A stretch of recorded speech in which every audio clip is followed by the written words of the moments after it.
Траорно е на местото на пожарот денеска. Само играчките немо сведочат за големата трагедија во која вчера изгореа трите деца. Теона која за неполн месец требало да наполни 1 година, братчето Петар на 2 години и Драгана на 4 се жртви на огнот. Таму утрово не беа нивните родители.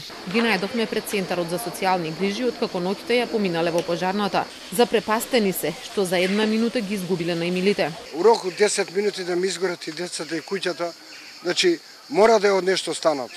Децата ги изгубивме, останавме на улица и сега само машкат оди Црвен крст, оди социјално, оди општина, оди бан.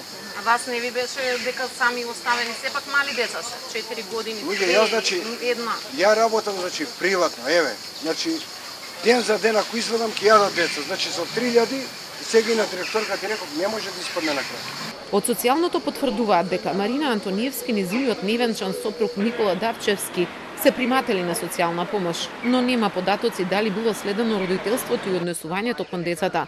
Најмалото било заедничко, претходните 2 деца кои се жртви се на Марина од претходниот брак. Мите Ангеловски е меѓу нивните први соседи. Вели не е прв пат децата сами да останат дома. И многу пати сум ги гледал они двајцата сами, а тоа големото е 18 со син ми. И оно иде само, ама знам, викам, дечиња мали. Кој им ги чува дечиња мали? Они сигурно поеќе пати вака правеле. Но роднините на семејството реагираат дека и покрај тоа што многу пати барале помош од институциите за да им обезбедат нормални услови, никој не ги слушал апелите. Знаеш колку апели јас лично правев. Јас лично ги правев апелите пошто се занимавам со хуманитарни работи.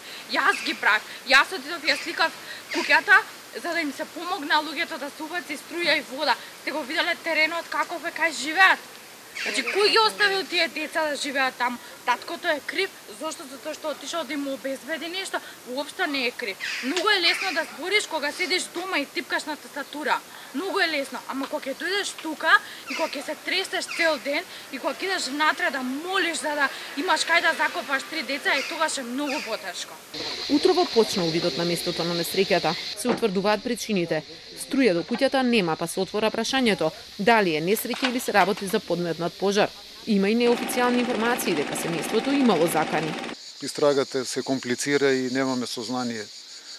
Предпоставки постојат, но се уште ќе побараме докази за да можеме да ги потврдиме истите. Вчера попладне избуднал пожарот додека родителите биле да пазаруваат до најблиската продавница. Трите мали деца ги оставиле заклучени. Куќата е на 2 километри од градот, но подридот Вршник во тешко достапен терен. Просторот додека да се стигне до местото каде синоќа се случила трагедијата е тесен, односно може да помине само едно нормално возило, но не и големите кои што ги има противпожарната единица. Токму поради тоа тие делувале со 2 помали возила кои што најчесто ги користат за шумски пожар и собираат многу помалку вода од оние големите.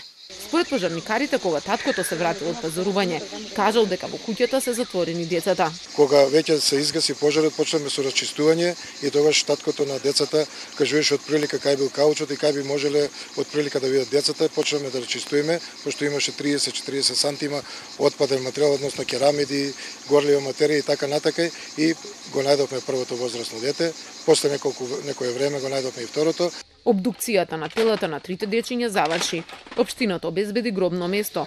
Центарот за социјални грижи ќе го организира погребот. Утре тие ќе бидат погребани.